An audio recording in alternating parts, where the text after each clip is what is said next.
we've got coming up for you today. In a Countryfile Diaries exclusive, Jules goes in search of some of the rarest wild kittens in the world. Well, here we are, Jules. This is the biggest wildcat enclosure in Europe. It's like Jurassic Park. Absolutely. Paul's checking out some spooky secrets for Halloween. You could imagine them, can't you, in the house, you know, at night and walk past them and sort of brush past them. Yeah, it could be a bit like a cobweb, couldn't it? Yeah. And I'll be finding out how eco-homes can help slash your heating bills. But who can afford the greenest of living?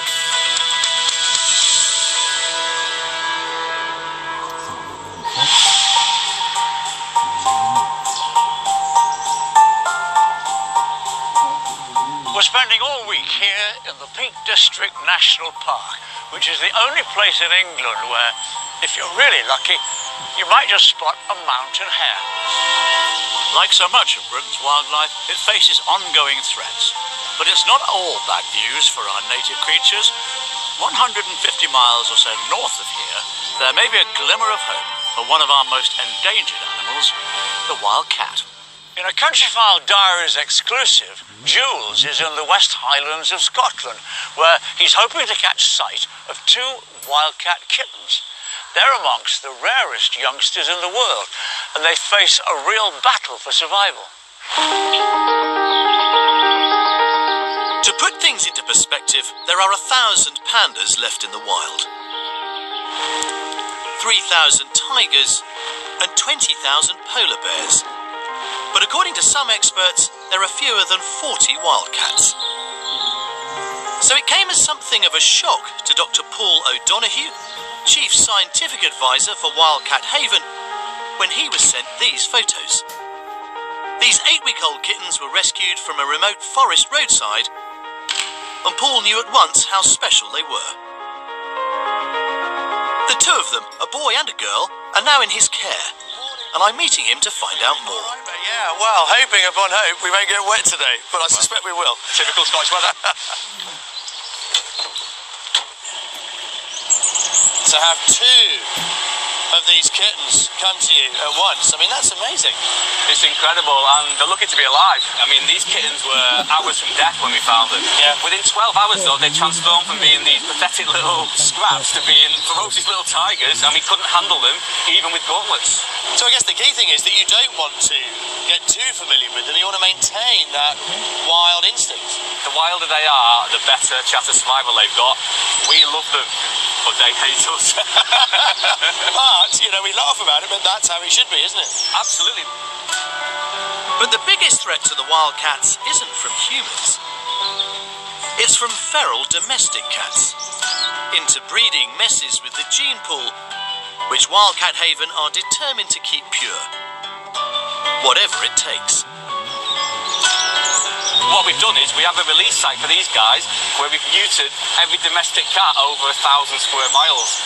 So these can go into an area where they can only breed with other wildcats, and that's how you save the Scottish wildcat. But I think for many people, they just simply don't really appreciate just how rare the wildcat is. There are less than 40, I gather, now in the wild. And to put it in context, that's 70 times rarer than a giant panda. But, you know, these two kittens might just help ensure their future.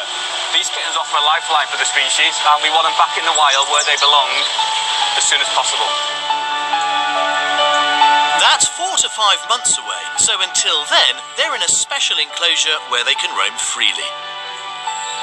To give us a fighting chance of seeing them, we've come armed with a hide and a fresh roe deer roadkill, which these two would naturally scavenge in the wild. Right then, okay, take the hide. Take the hide, I'll take the deer. Here we are, Jules. This is the biggest wildcat enclosure in Europe. It's like Jurassic Park. Absolutely. So they're most active in the morning. Yeah, morning and first thing in the morning and dusk. So the wildcat's from his den. Okay, yeah. We have to be very quiet now. Okay, just inside there. Thank you. The kittens, which are now 4.5 months old, were last seen right here. So, fingers crossed, they might still be around.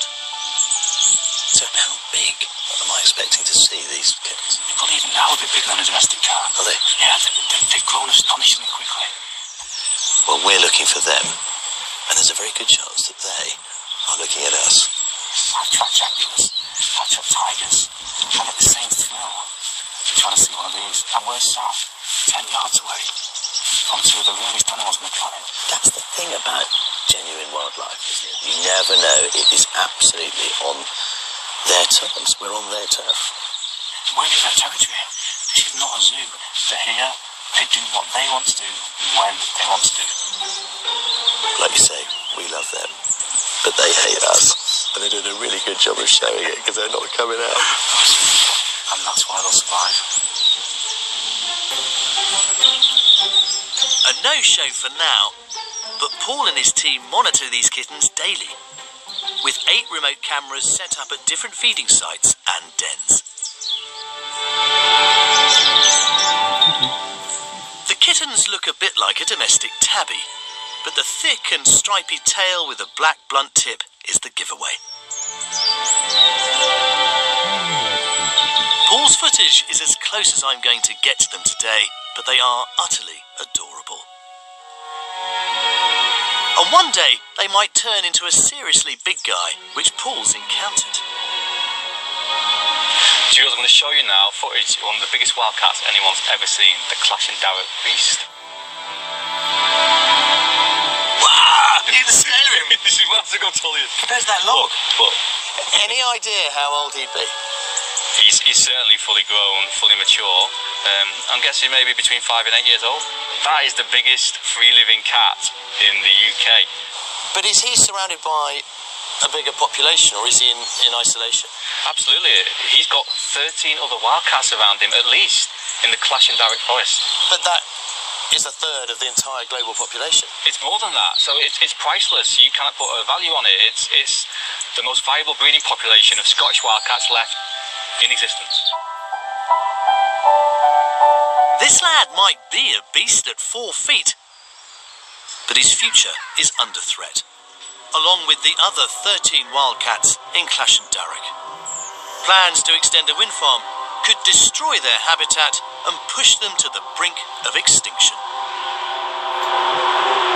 We, Wildcat Haven, we can't see a reason to justify the clear felling of this population. I am pro-green energy, but there are so many bare, denuded hills that wind farms can go on. We do not need to clear fell the wildcat's last stronghold. We formed a petition. We got 350,000 signatures. It's the biggest British wildlife petition ever done. It cannot be ignored. It's unthinkable to think of Scotland without the wildcat and the Clash and Darrow without its population of wildcats. It's unthinkable. So just how big a threat is this wind farm? I'm getting out of the rain to catch up with Colin Ormston, Development Director of Vattenfall, the energy company behind the proposed extension. If we were talking about giant pandas, we wouldn't be even beginning to tempt any sort of development, and yet we've got far fewer wildcats than pandas. We're looking to fill what will probably be less than 2% of the forest. From the information that we've located before on the den sites, we don't believe there are any den sites in the areas that we're looking for. That's what our results are telling us. But given just how delicate the future of this species is, and how few the numbers, is it a risk worth taking to even consider further disturbing this unique habitat? No, we're not about to build this right now. We're doing the development that feeds an environmental impact assessment. We'll be doing further surveys, we'll be doing camera traps. And if it turns out there is a sensitivity in the area that we're developing, then we would absolutely take on board. And as a protected species, we're not allowed to disturb or impact on them in that way. Trying to balance the competing demands between our need for clean energy and our conservation of wildlife is a dilemma we are going to be facing for many years to come. Who will be the winners and the losers? Well, frankly, that is impossible to say, but there's no getting away from the fact that here in Scotland, the survival of one of our rarest animals is still very much in question.